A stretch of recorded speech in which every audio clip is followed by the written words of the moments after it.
Abra sua Bíblia em Êxodo capítulo 33.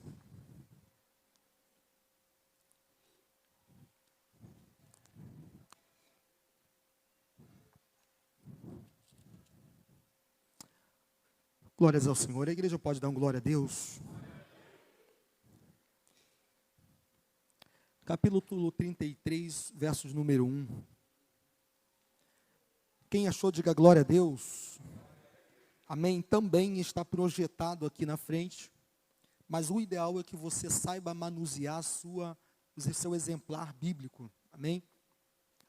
Verso número 1 disse mais o Senhor a Moisés: vai e sobe daqui, tu e o povo que fizeste subir da terra do Egito, a terra que jurei a Abraão, a Isaque e a Jacó, dizendo: a tua semente a darei. Enviarei um anjo diante de ti, e lançarei fora os cananeus, os amorreus, os heteus, os ferezeus, e os aveus, e os zebuseus. Há uma terra que mana leite e mel, porque eu não subirei no meio de ti, porquanto és povo obstinado para que te não consuma no meio do caminho. E ouvindo o povo esta má notícia, entristeceram-se, e nenhum deles pôs sobre si os seus atavios, porquanto o Senhor tinha dito a Moisés: dize aos filhos de Israel, povo obstinado és, se um momento eu subir no meio de ti, te consumirei, porém agora tira de ti os teus atavios, para que eu saiba o que te hei de fazer. Então os filhos de Israel se despojaram de seus atavios ao pé do monte Horebe. E tomou Moisés a tenda e o estendeu para si fora do arraial, desviada longe do arraial, e chamou-lhe a tenda. E aconteceu que todo aquele que buscava o Senhor saía à tenda da congregação que estava fora do arraial. Aconteceu que, saindo Moisés à tenda, todo o povo se levantava e cada um ficava em pé à porta de sua tenda. E olhava para Moisés pelas costas até ele entrar na tenda. Aconteceu que, entrando Moisés na tenda, descia a coluna de nuvem e punha-se à porta da tenda, e o Senhor falava com Moisés. E vendo todo o povo a coluna da nuvem que estava à porta da tenda, todo o povo se levantava, inclinava-se cada um à porta de sua tenda. E falava o Senhor a Moisés face a face, como qualquer fala com seu amigo, pois tornava ao arraial. Mas o moço Josué, filho de Num, seu servidor, nunca se apartava do meio da tenda. E Moisés disse ao Senhor: eis que tu me dizes, fazes subir a este povo, porém não me fazes saber a quem hás de enviar comigo.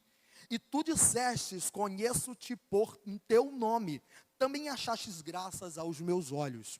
Agora, pois, se tenho achado graças aos teus olhos, rogo-te que agora me faças saber o seu caminho, e conhecer-te-ei para que ache graças aos teus olhos, e atenta que esta nação é o teu povo. E disse, pois, irá a minha presença contigo. O Senhor disse a Moisés, no verso 14, irá, pois, a minha presença contigo, para te fazer descansar. Então disse-lhe: se a tua presença não for comigo, não nos faça subir daqui.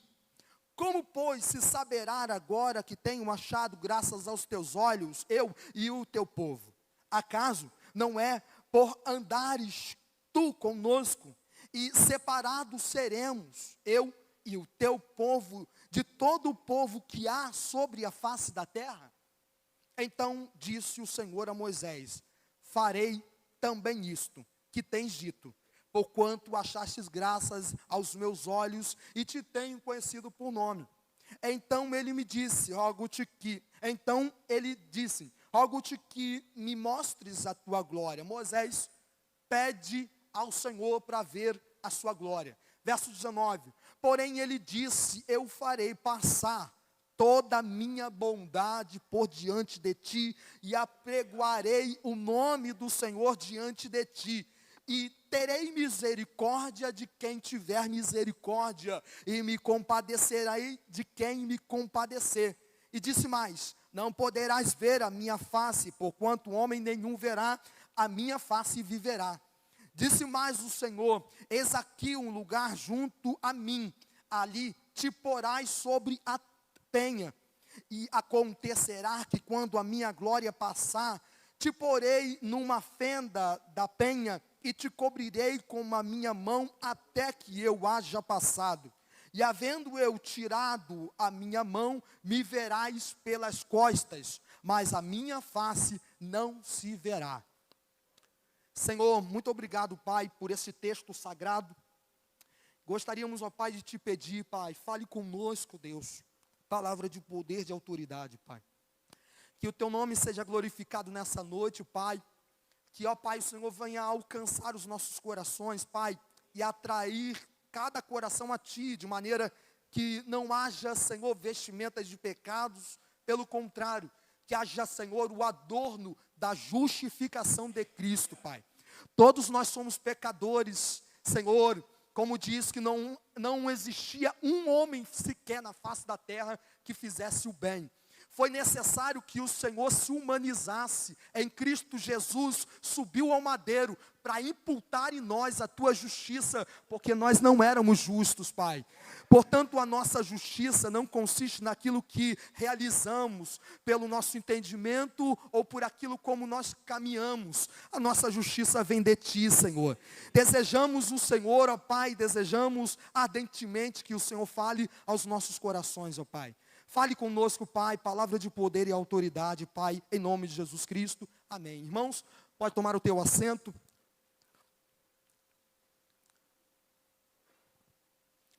Irmãos, acabamos de ler um texto, uma prosa entre Moisés e o próprio Senhor.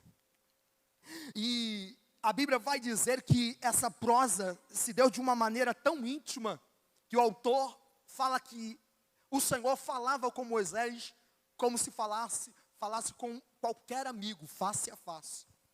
A intimidade era tamanha com Moisés, que fazia com que Moisés pudesse compreender os caminhos do Senhor. E esta presença que foi marcada no ministério de Moisés, foi um divisor de águas, literalmente, para com a caminhada de Moisés. Perceba que, irmãos, eu quero hoje tocar justamente sobre o assunto de presença, compreendendo a importância da presença de Deus em nossas vidas. Você pode dizer, compreendendo a importância da presença de Deus na minha vida. Aleluias, irmãos.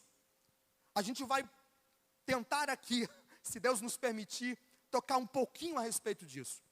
Nos capítulos anteriores ao capítulo 33, nós vamos ver que Deus estava se empenhado de maneira a revelar como Ele queria manter a sua presença junto ao povo.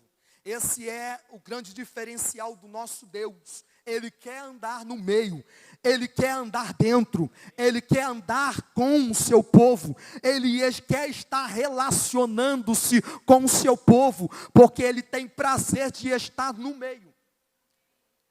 E aí a gente vai enxergar que nos capítulos anteriores, até o capítulo número 24, o próprio Senhor dá ordem ao próprio Moisés, dizendo fazer como que uma tenda, um tabernáculo, um santuário, para que ele pudesse descer.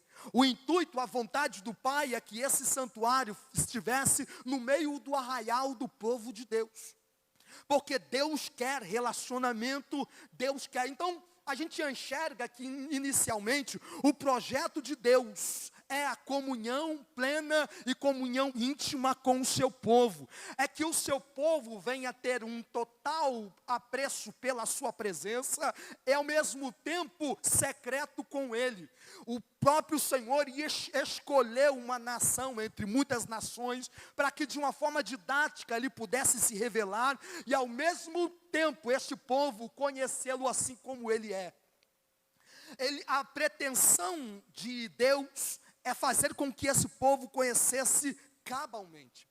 No capítulo 24 de Êxodo, a gente vai ler que o próprio povo ouviu da parte de Deus, quando Deus fala com Moisés. Moisés estava no Monte Horebe, o monte do Senhor, no Sinai, e Deus fala face a face com Moisés. E perceba, Moisés fazia essa espécie de intermediação. Ele era como se fosse um mediador, falava com Deus e trazia mensagem para o povo. O povo estava já andando há alguns anos com Moisés. E a Bíblia vai dizer que Deus falava com Moisés face a face, Moisés trazendo essa mensagem, o povo somente tinha que acatar e esperar. Capítulo 24, verso 3 vai dizer: vindo, pois, Moisés e contando ao povo todas as palavras do Senhor e todos os estatutos, então o povo respondeu a uma só voz, dizendo: todas estas palavras que o Senhor tem falado, faremos. O povo, ele assume um compromisso diante de Deus, de honrar o Senhor e de fazer aquilo que está sendo ordenado. Como não se bastasse, no verso número 7 diz: tornando, pois, o livro do concerto, e os leu nos ouvidos de todo o povo. Toda a mensagem foi lido diante de todo o povo, no verso 7, 24, 7. E eles disseram: tudo que o Senhor te tem falado, faremos, acrescenta, obedeceremos. Então, perceba que o povo faz uma aliança com Deus. E em cima desta aliança de compromisso, de obediência, porque é o que Deus requer da sua igreja. Deus não quer muito estardalhaço, muito barulho, muito sacrifício, obediência Ele quer, irmãos. A gente às vezes se engana, anda de forma religiosa na tentativa de agradar a Deus por aquilo que eu posso fazer. Mas o que Deus requer das nossas vidas é apenas andar na obediência à sua palavra. O verso de número 12 diz: então disse o Senhor a Moisés: sobe a mim no monte e fica lá, e dar-te-ei tábuas de pedras, a saber, o decálogo, e a lei e os mandamentos que tenho escrito para vos ensinarem. O próprio Senhor está se manifestando e está agora dando a lei ao povo para poder andar com ele. Porque para que ele pudesse viver no meio do povo, naturalmente há regras de conduta, de santidade. Por quê? Porque Deus é santo. E para andar com Deus, há necessidade, para ser morada de Deus, há necessidade de se tornar também santo. Verso 15 diz, capítulo 24, verso 15. Subindo por Moisés o monte, a nuvem cobriu o monte. E habitava a glória do Senhor sobre o monte Sinai, e a nuvem o cobriu por 6 dias. E ao sétimo dia chamou o Senhor a Moisés no meio da nuvem. E o aspecto da glória do Senhor era como um fogo consumidor no cume do monte, aos olhos dos filhos de Israel. O povo, o arraial, estava no pé do monte e olhava o monte, olhava uma nuvem que cobria todo o monte, mas também ao mesmo tempo, ao contemplar aquela nuvem, começavam a enxergar um fogo que aparentemente era um fogo consumidor. Tamanha era a revelação de Deus. No capítulo 25 é quando Deus determina exatamente o que Ele quer fazer, qual o propósito que Ele tem para com o seu povo. Ele quer revelar a sua presença. Capítulo de número 25, verso 1 diz: então falou o Senhor a Moisés dizendo: fala aos filhos de Israel que me traga uma oferta alçada, e de todo homem cujo coração se mover voluntariamente dele, tomareis a minha oferta alçada. E esta é a oferta alçada que tomareis deles: ouro e prata e cobre, e pano azul e púrpura e carmesim, e linho fino e pelos de camelos, e pele de carneiros, tinta de vermelho, e peles de texugos, e madeira de cetim, e azeite para a luz, e especiarias para o óleo da unção, e especiarias para o incenso, e pedras sardônicas, e pedras de engates para o efode e para o peitoral. E me fará um santuário. Verso 8. E me fará um santuário. E o texto fala: e habitarei no meio deles. Verso de número 8, conforme tudo o que eu fiz, que te mostrar, como modelo de tabernáculo, e para modelo de todos os móveis, assim mesmo fareis. O plano, o propósito de Deus, o propósito é habitação, habitar no meio do povo, santuário, implantar o seu santuário. Perceba que a gente enxerga agora um Deus que está buscando andar no meio do povo. Ah, irmãos, nós temos um presidente, como tivemos vários outros. E a gente sabe que dá problema quando um presidente anda no meio do povo. Porque tem várias pessoas com pensamentos nobres. Isso acontece, pessoas maldosas.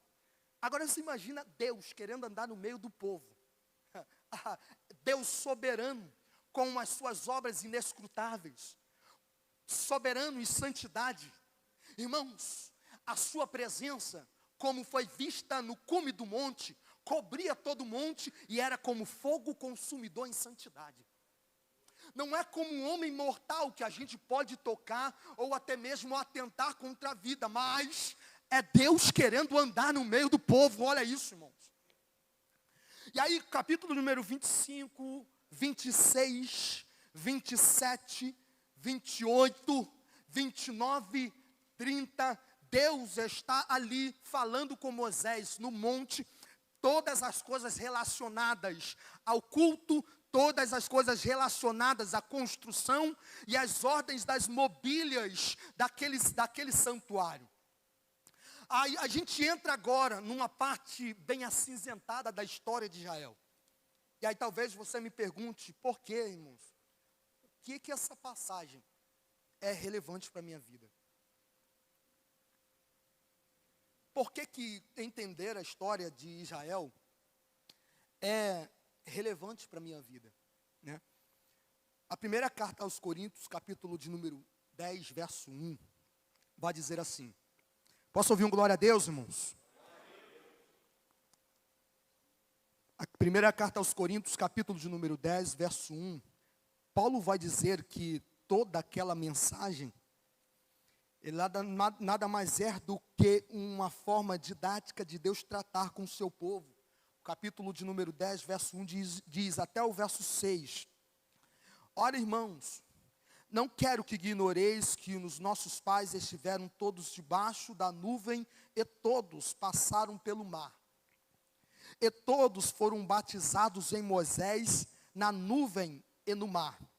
E todos comeram de um mesmo manjar espiritual e beberam todos de uma mesma bebida espiritual, porque bebiam da pedra espiritual que os seguia, e a pedra era Cristo. Mas Deus não se agradou da maior parte deles, pelo que foram prostrados no deserto, e essas coisas foram nos feitas em figura, para que não cobicemos as coisas mais, como eles cobiçaram. Verso 7.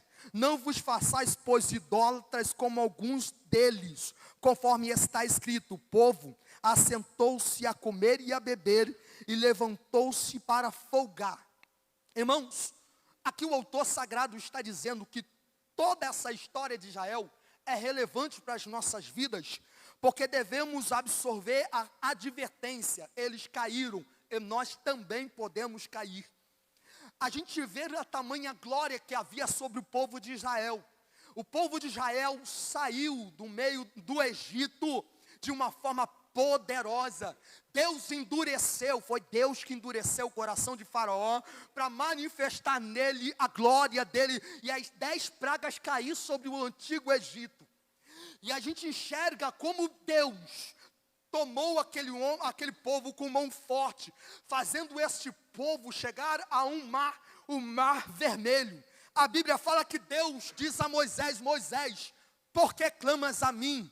Diga ao povo que marcha, toca nas águas. Quando Moisés toca, imediatamente aquele mar se abriu de lá, desde da extremidade antagônica, aquela que ele estava, até aqui, foi abrindo de lá para cá, irmãos. Olha isso, por quê? Porque a gente enxerga como Deus faz. Às vezes eu estou vendo o mar fechado, você está vendo o mar fechado diante de ti, mas Deus não abre daí, ou da minha frente adiante, Deus abre de lá para cá. É isso que Deus faz no reino espiritual. Irmãos, as coisas começam, no mundo espiritual, é de lá para cá que Ele começa a rasgar o véu, é de lá para cá que Ele começa a abrir o mar vermelho, é de lá para cá que Ele vai fazer um milagre na sua vida. Às vezes a gente fica tentando, esperando e achando que vai ser agora, mas o tempo de Deus já começou. Deus já está lá no mundo espiritual, agindo ao seu favor, para trazer à matéria aquilo que é teu, aleluias, para poder trazer, irmãos, a evidência, aquilo que Ele prometeu para a sua vida, porque Ele não é homem para que minta, nem filho do homem para que se arrependa. Se Ele prometeu sobre a sua vida, Ele vai cumprir, Ele vai cumprir, Ele vai cumprir. É de lá para cá, é de lá para cá, é de lá para cá, irmãos. Esse povo era guiado com de manhã uma nuvem clara, a fim de que aquele povo não perecesse pelo sol escaldante da manhã.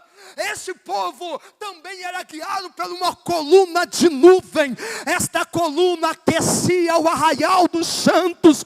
Esta coluna aquecia de maneira que nenhum deles tombavam por falta de proteção, porque o Senhor Ele é a nossa proteção, aleluia.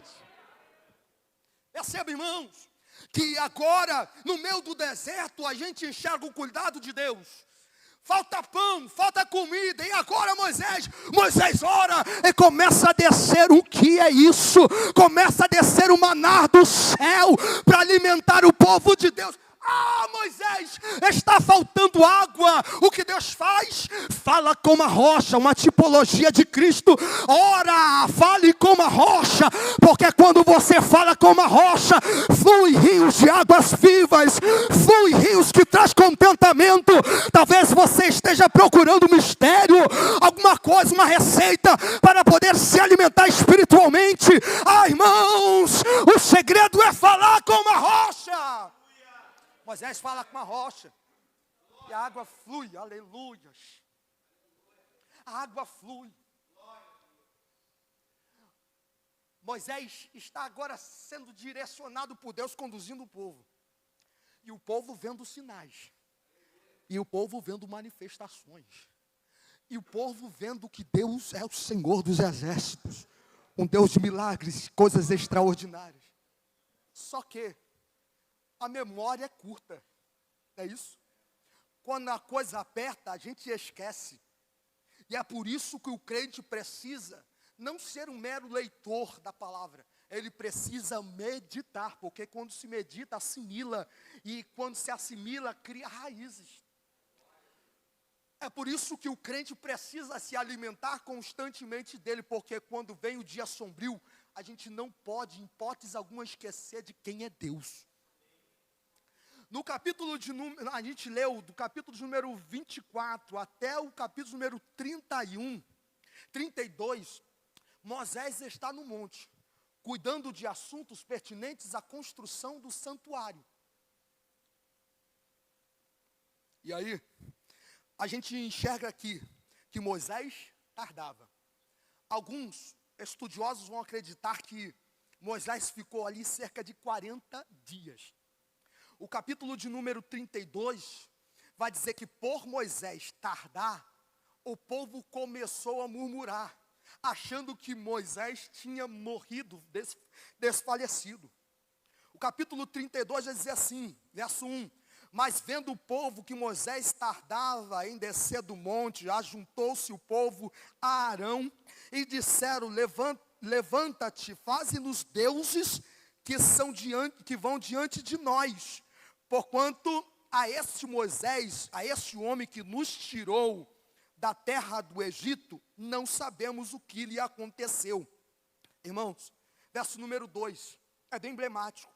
Porque se levanta Arão, aquele que era chamado para ser sumo sacerdote. E o povo chama ele e fala: olha, Moisés está demorando. Verso 2 vai dizer: então, Arão lhes disse: arrancai os pendentes de ouro que estão nas orelhas das vossas mulheres e dos vossos filhos e das vossas filhas, e trazei-mos. Verso 3, então todo o povo arrancou os pendentes de ouro que estavam nas suas orelhas e os trouxeram a Arão. E ele os tomou das suas mãos e formou o ouro com um puril e fez dele um bezerro de fundição.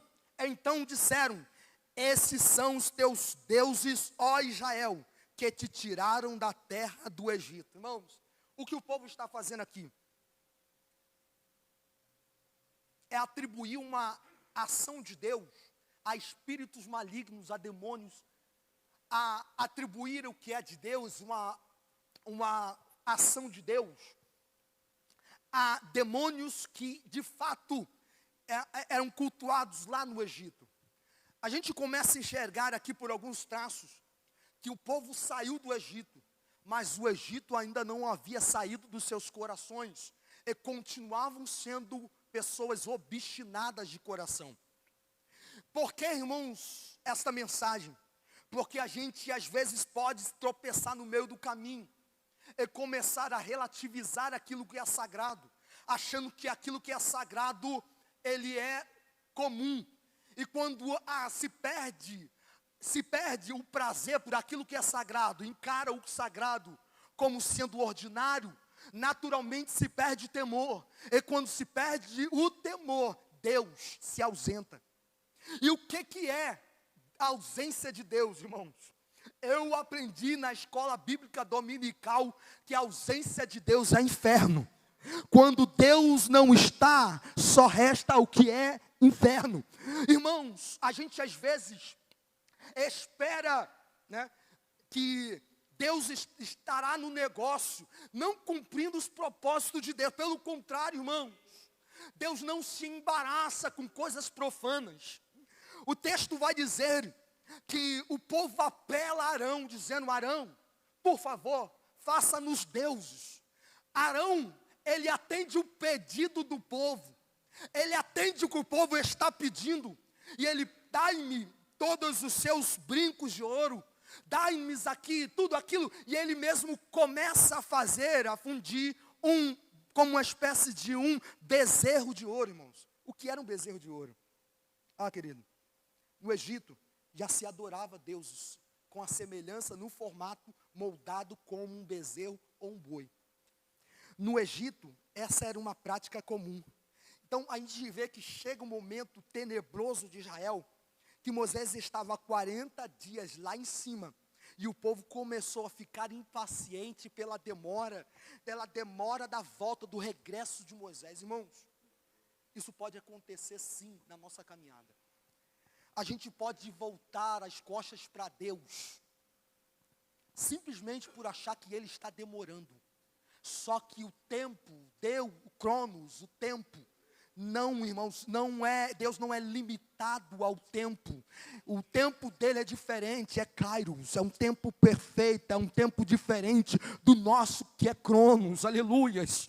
O tempo de Deus na sua vida, o tempo de você ser abençoado, o tempo dele abrir essa porta, o tempo dele te prosperar, o tempo dele desse casamento vir sobre a sua vida, o tempo dele restaurar a sua casa, o tempo dele de salvar, o tempo dele é perfeito e não é conforme a sua vontade. A gente enxerga aqui que o tempo para o povo é toda hora. E quando a gente quer fazer agora, o que sai, o que é fundido é um aspecto de um bezerro de ouro, de idolatria. Por quê? Porque a gente acha que somos autossuficientes para poder fazermos o que queremos. E aí, nesse emprego, o que está sendo cultuado não é mais Deus, somos nós. Por quê? Porque a coisa nós nos tornamos capazes de fazer com a força dos nossos braços. É isto que o povo de Israel está fazendo. Arão, faça deuses. Faça-nos deuses que vão adiante de nós, porque não sabemos o que aconteceu com Moisés. Verso número 1. Não sabemos desse Moisés, está demorando. Arão atende o pedido do povo, irmãos, infelizmente. acontece quando um líder se vende, ou quando um líder cede à pressão. Pede ao povo joias, e ele mesmo forma com um instrumento de puril, um bezerro fundido. Verso número 4 vai dizer, disse o povo, estes são os teus deuses. O povo disseram, esses são teus deuses, ó Israel, que te tiraram da terra do Egito. Em seguida, Arão edifica um altar. E aqui, irmãos, uma advertência. Verso número 5, observe lá, no capítulo 32, verso 5. Arão, vendo isto, edificou um altar diante dele. E Arão apregoou e disse, amanhã será festa ao Senhor. Irmãos, o que esse versículo está querendo dizer? Arão estava querendo misturar a adoração. Arão queria misturar, de forma que tentar harmonizar, de forma que ele quer conciliar. O que é isso, irmãos? Isso é um sincretismo religioso. É achar que tudo aqui tem que dar certo. Dentro da casa do Senhor tem que dar certo porque está dando fora lá, ou está dando em uma outra igreja, ou uma outra congregação, tem que dar aqui. Mas cada lugar, cada povo é uma realidade. O que é sincretismo? É combinar, harmonizar várias ideias, elementos de uma religião ou de uma filosofia. Conjecturas, e a gente coloca tudo num só bolo doido. E esse tipo de culto só atende a demanda do povo para gerar um bezerro e não adorar ao Deus vivo. João capítulo 4 vai dizer que Jesus fala à mulher samaritana, mulher, é chegada a hora, em que não é aqui em Jerusalém, não é no Monte Gerizim, não vai ser nesses lugares que vai adorar ao Senhor. Agora é chegada a hora em que os verdadeiros adoradores adorarão ao Senhor em espírito e em verdade. Não é mais em lugar, mas é no coração quebrantado, é no coração voltado, debruçado diante da presença do Senhor, querendo obedecer a Deus. E aí, que isso? Que bezerro de ouro é esse? Que relevância tem isso para a minha caminhada? Pode ser que o seu bezerro de ouro tenha se tornado a tua família. Pode ser que o teu bezerro de ouro tenha se tornado o seu próprio trabalho. Pode ser que o seu bezerro de ouro seja a sua ganância de querer conquistar o mundo. Mas o que adiantará conquistar o mundo é perder a sua própria alma. Cada um de nós temos alguns pontos, alguns bezerros que precisam ser retirados. E entender isso, que nós estamos dentro desse contexto. O que eu tenho idolatrado, o que eu tenho colocado em primeiro lugar, se torna, irmãos, ponto gerador de idolatria. E o que gera idolatria, Deus tira. Eu vi isso, irmãos, dentro desta igreja. Meu antigo pastor Félix Baruan, ele mesmo falou, olha, se vocês me adorarem, me idolatrarem, Deus vai me tirar. É isso que acontece, irmãos. Eu não digo nesse caso se ele faleceu por conta de idolatria das pessoas, mas essa é uma grande verdade. A gente só precisa adorar quem é Deus, o grande Adonai, aleluia. A atitude de Arão foi de tentar minimizar aquilo que Deus maximiza, aquilo que Deus, Ele mesmo abomina. E a gente o tempo todo está fazendo coisas semelhantes ao que Arão fez. Minimizar aquilo que é profano e relativizar. A gente o tempo todo quer conciliar a verdade com a nossa forma de andar. E a gente acaba gerando bezerros. O bezerro de ouro era um deus chamado Apis, lá do Egito, onde as pessoas se curvavam e adoravam por acreditar que este Deus era um Deus da festilidade e de bonância. Era um Deus que poderia trazer sucesso. E aí a gente enxerga aqui, o que Arão faz é se prostrar diante. Arão queria ser aquele politicamente correto. Vou atender o pedido dele. Ele poderia dizer, o que importa? E não é isso que acontece? O que importa são as intenções. A gente está repleto disso. O que importa são as intenções do coração. O que importa são as motivações. Aquilo que a gente faz no meio do caminho, na trajetória, isso não importa. O que importa é que a gente chega no nosso determinado fim. Porque os fins agora começam a justificar os meios. Não é isso? Então eu posso me enriquecer de maneira ilícita. Porque o meu objetivo é um enriquecimento. Eu posso me enriquecer, em muitas áreas da minha vida eu posso me promover, apenas tentando conciliar e agindo politicamente. Tentando dar sorriso e dizendo sim, quando na verdade o que você tem que fazer é não. E é ser sincero na tua fé. É esquecer das coisas que para trás ficam. E agora você precisa andar para o prêmio da soberana vocação que é em Cristo Jesus. Agora a gente não esquece das coisas que para trás ficam. Como Israel, a gente carrega essas coisas em nós como uma bagagem. Como lembra daquele O Peregrino, o livro O Peregrino de John Bunyan? É um homem que carrega um fardo, de maneira que esse fardo se torna tão pesado. Alguns não querem abandonar o fardo da idolatria, não querem abandonar o fardo do pecado, não querem abandonar o fardo da mentira. E o que Deus fará com tais pessoas? A gente diz, Jesus é bonzinho, não é isso? Nos nossos dias, o amor é muito mal entendido, irmãos. Eu compreendo, de acordo com os escritos joaninos, que amor é obediência. Não dá para conciliar amor sem obediência. Não dá. Amor é apego à verdade e obedecer à verdade. Porque aquele que ama o Senhor, e o próprio Jesus fala, aquele que me ama, guardará os meus mandamentos. E o meu Pai o amará. E eu e o meu Pai viremos e nos manifestaremos a Ele. Andaremos na verdade, andar na verdade que atrai a atenção de Deus, irmãos. Aí a gente enxerga, são esses os engodos nos nossos dias atuais. O Jesus bonzinho, o Jesus que não lança as pessoas no inferno. Só que Mateus capítulo 13 diz, Ele tem a pá. Ele mesmo limpará a sua eira, recolherá o trigo no seu celeiro e a palha lançará no fogo que não se apaga. E esse aspecto é do Jesus que Ele mesmo executa o juízo, é ira divina. A gente começa a se relacionar com a graça, olhando o aspecto lindo, sem enxergar que também existe um aspecto de juízo para aqueles que de fato recusam obedecer a palavra de Deus. Isso é ser extremista? Não, isso é ser bíblico.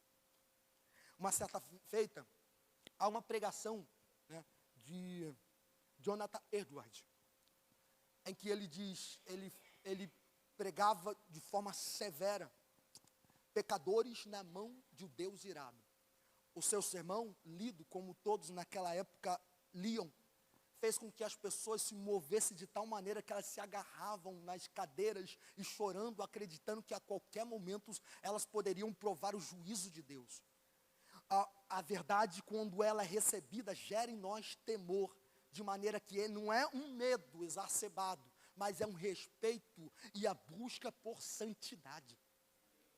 É a busca por obediência à verdade e andar na verdade. A gente busca ferramentas, mas a maior ferramenta do cristão é ter um caráter igual ao caráter de Cristo. É parecer com Cristo, porque quando se parece com Cristo, nós rejeitamos, nós resistimos o diabo, nos sujeitamos a Deus, e Ele fugirá de nós. A nossa maior, irmãos, a maior armadura do cristão é a verdade. A armadura do cristão é a propagação do reino de Deus. A armadura do cristão é a salvação. A armadura de Deus é caráter. E caráter é uma coisa que tem que ser mudado de dentro para fora, não dá para maquiar. Caráter é uma coisa que vai exigir uma mudança aqui, ó, no coração e na mente. Êxodo capítulo 33 é o momento em que Deus sente tristeza. O capítulo 33 que nós lemos é Deus sentindo o pesar pela desobediência do povo. O Deus que queria tabernacular, viver no meio do povo, agora, aparentemente, ele está mudando de projeto. E aí, irmãos, olha isso. Disse mais o Senhor, capítulo 33, verso 1. Disse mais o Senhor a Moisés: vai, sobe daqui tu e o povo que fizeste subir da terra do Egito, a terra que jurei a Abraão, a Isaque e a Jacó, dizendo: a tua semente a darei.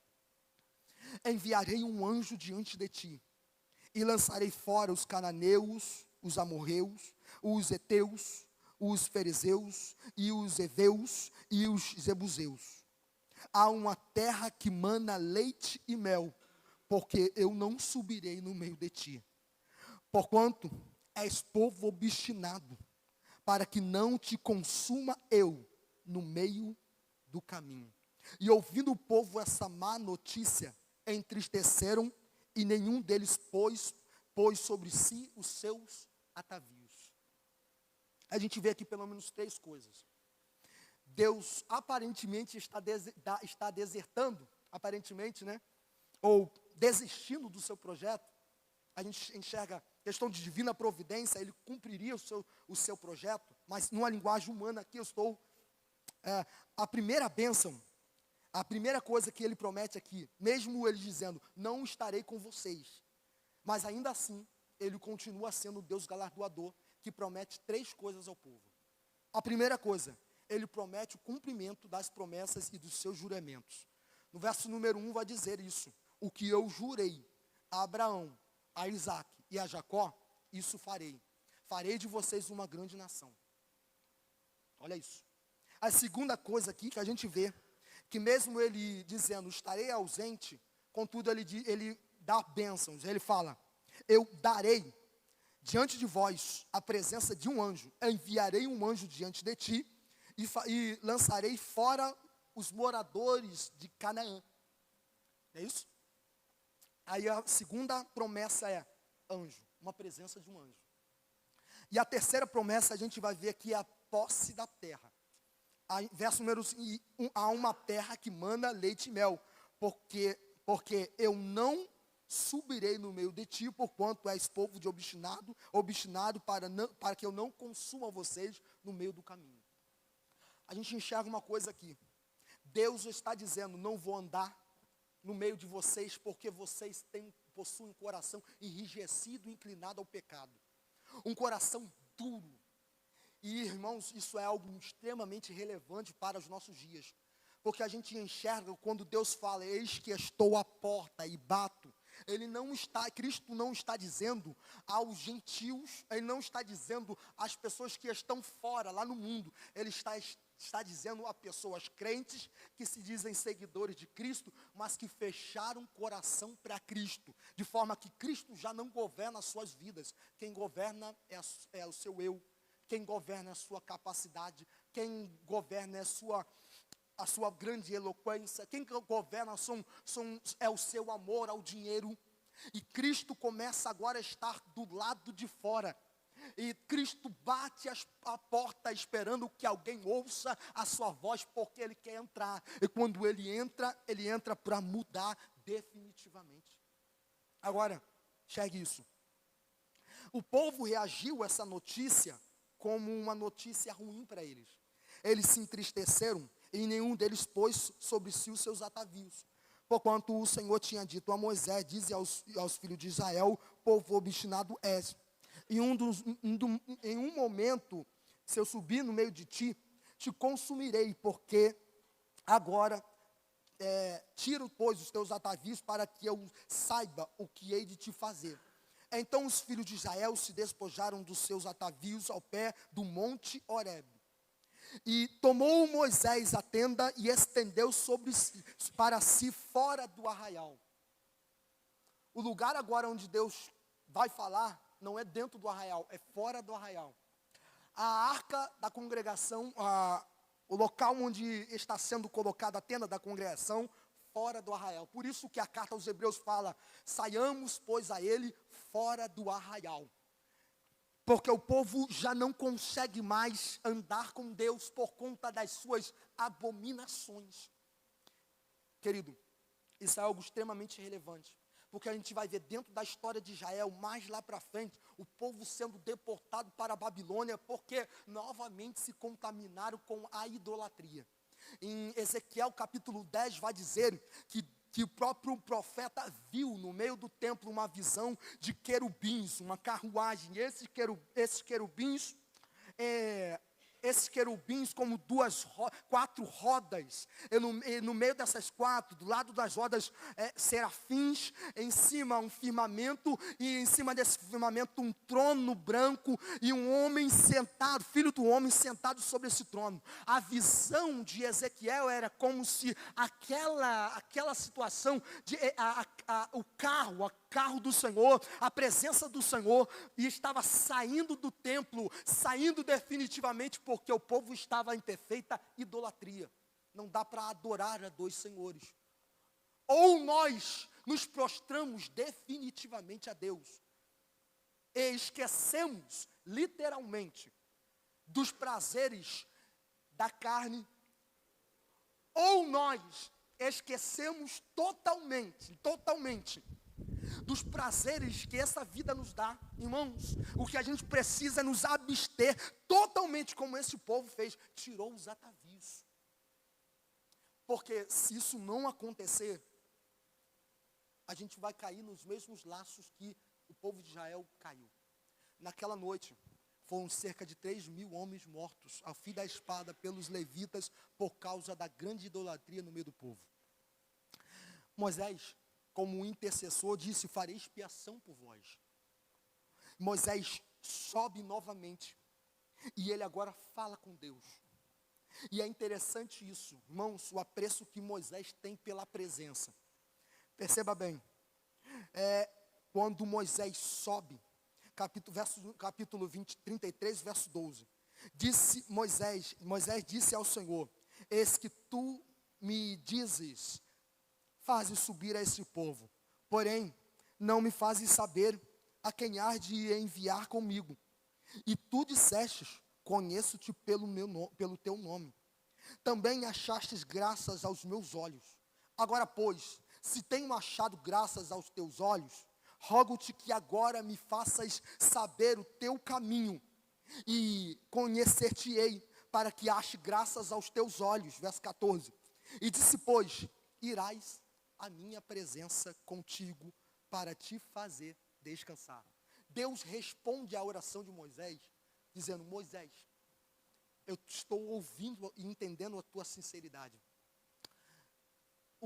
Deus responde a Moisés dizendo: a minha presença estará contigo. O verso 12 está exclusivo a Moisés e não ao povo. Moisés intercede pelo povo novamente dizendo: então, disse-lhe a sua presença, se a sua presença não for conosco, e aí ele coloca aqui no plural, se a sua presença não for conosco, não nos faça subir daqui. Como, pois, se saberá agora que tenho achado graças aos teus olhos, eu e o teu povo?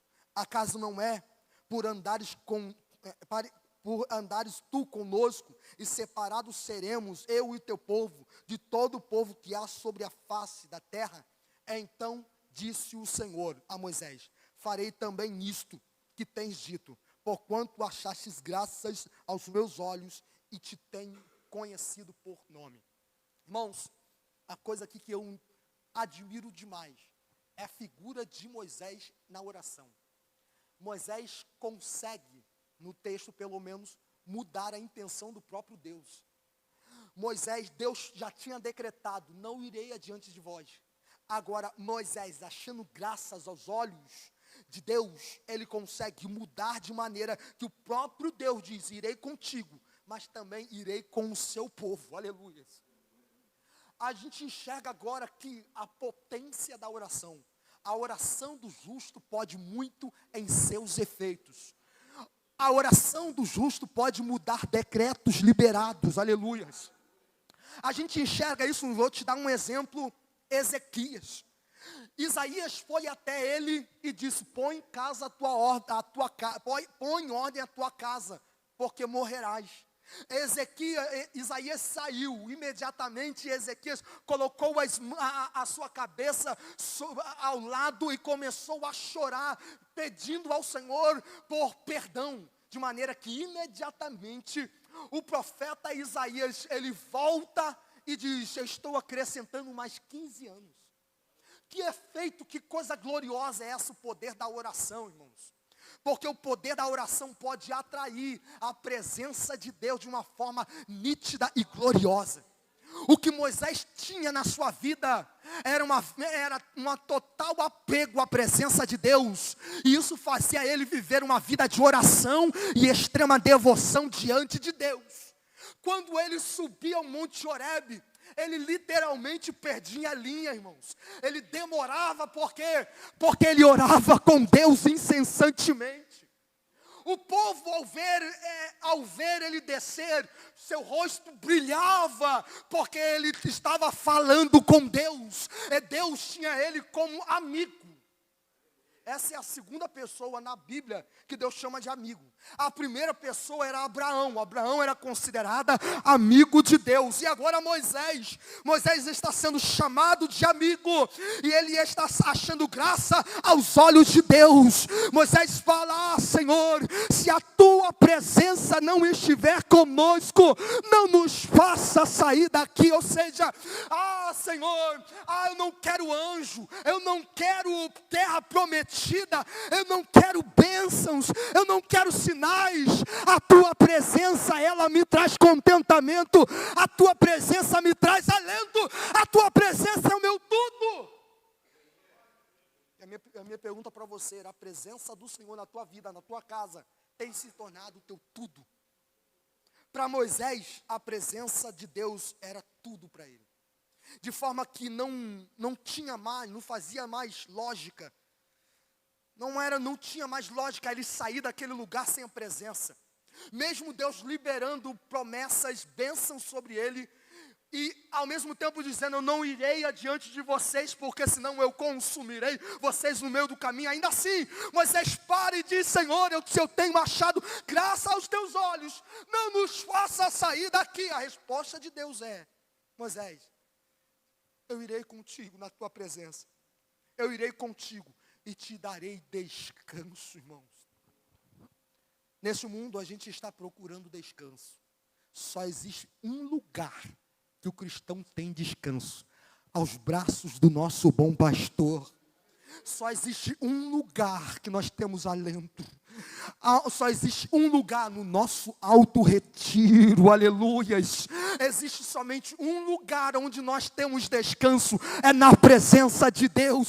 Onde está esse lugar? Aqui, quando você busca ao Senhor com sinceridade, obedecendo Ele e amando Ele acima de todas as coisas.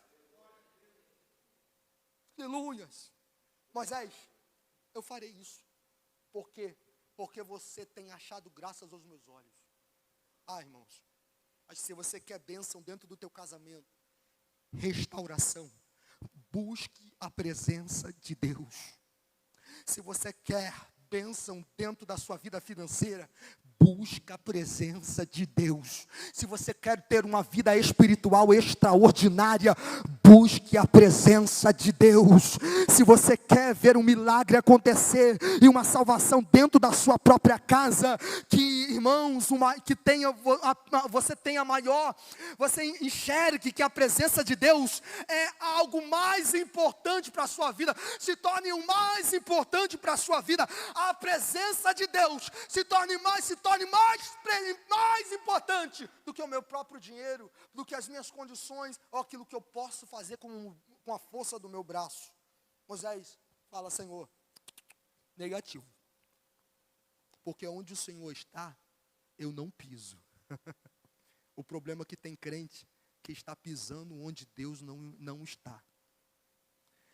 Tem crente que se assenta em rodas que Deus não assenta. Ah, mas Deus, Ele faz divisão de pessoas. Nosso Cristo se assentou à mesa junto com meretrizes e publicanos. Mas ali Ele fazia diferença, brilhando, sal da terra, luz do mundo. Ele era a luz do mundo, irmãos. De forma que você também é chamado para fazer a diferença e ser a habitação, morada do Deus celestial. Nessa nova dispensação, aquela que nós chamamos da graça, o anseio de Deus é nos capacitar totalmente e sermos plenamente, quando se fala plenamente formados, significa que Deus tem o nosso tudo, de maneira que Deus se torna formado em nós. O povo que tinha saído do Egito, os hebreus, formaram um bezerro de ouro. E aí, irmãos, o que você tem formado no teu coração, eu te pergunto. Quem tem sido formado em você? Cristo. Que Cristo seja, irmãos, plenamente formado em ti. Que você seja a morada desse Altíssimo. Nessa nova dispensação, o tabernáculo é você. E Deus te consagrou para te encher de maneira que Ele quer fazer morada no teu coração. Ele quer pisar em lugares antes de você pisar. Entenda isso.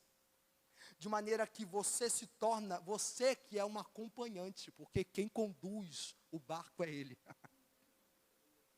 Eu piso onde Cristo pisa.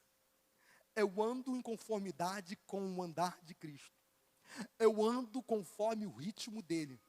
Porque segundo as suas pisaduras, a igreja de Cristo é sarada. Aleluia. Segundo as pisaduras de Cristo, nós somos sarados. Irmãos, deseje como Moisés a presença de Deus. Não se agarre a uma moldura religiosa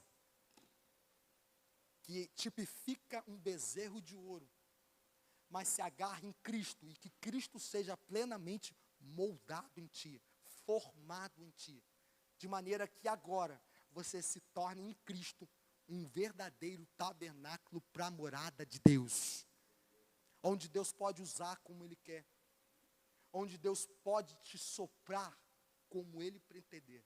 Irmãos, eu não pego isso. Eu não pego a isso. O dia que Deus dizer soprar, eu estou à disposição de Cristo. Por quê? Porque todo cristão, uma vez agora chamado, morreu para os seus próprios desejos. Ore a Deus para saber a vontade de Deus. E busque em Deus a presença dEle. Amém? Glórias ao Senhor. Vamos nos colocar de pé.